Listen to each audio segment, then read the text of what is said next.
अस्सलाम स्टूडेंट्स, आज federal board 12th chemistry 2025 first annual का पेपर था और मैं आपसे लोकल एरिया की जो ऑब्जेक्टिव की है वो शेयर करने लगी हूँ। बहुत ही इजी और मज़े का जो है वो ऑब्जेक्टिव आया था। Let's start.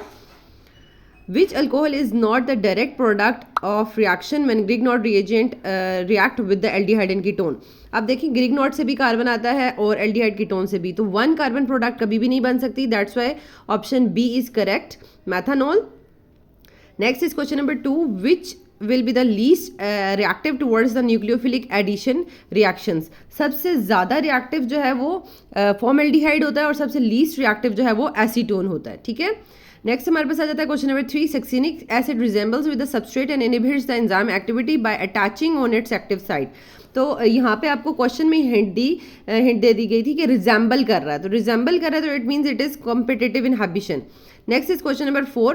What are the expected products when butanone is oxidised. अब ब्यूटानोन जब ऑक्सीडाइज होगा, 4 कार्बन है, ठीक है, कार्बनिल जो ग्रुप होता है वो लीस्ट कार्बन चेन के साथ जाएगा, सो 2 molecules of acetic acid will be produced.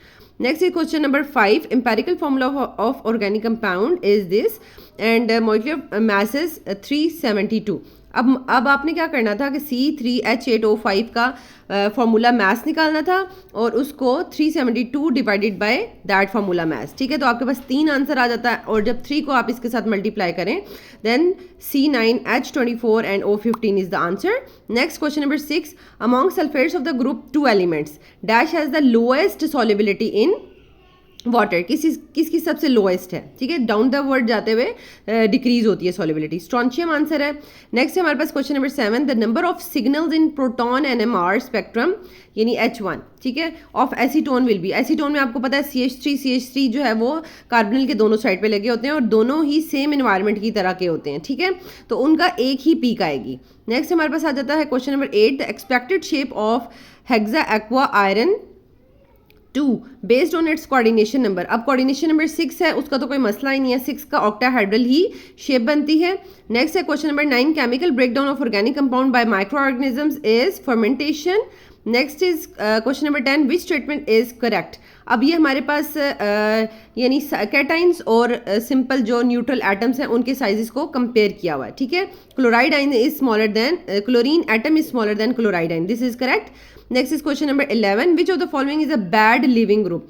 तो बैड लिविंग ग्रुप जो है वो जितना स्मॉल होगा वो बैड लिविंग ग्रुप होगा फ्लोराइड आइन। नेक्स्ट इज हमारे पास क्वेश्चन नंबर 12.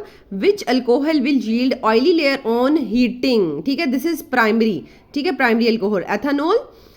नेक्स्ट हमारे पास है question number 13. Which of the following alkyl halides will yield alkenes more easily. तो टर्शरी जो है वो इजीली अल्कीन्स प्रोड्यूस करते हैं, 2-मिथाइल 2-ब्रोमोप्रोपेन।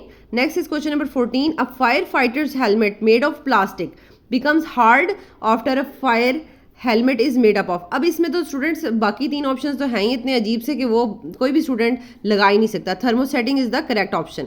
नेक्स्ट है question number 15. Which of the following has the lowest density. सबसे लोएस्ट डेंसिटी किसकी है हमारे पास?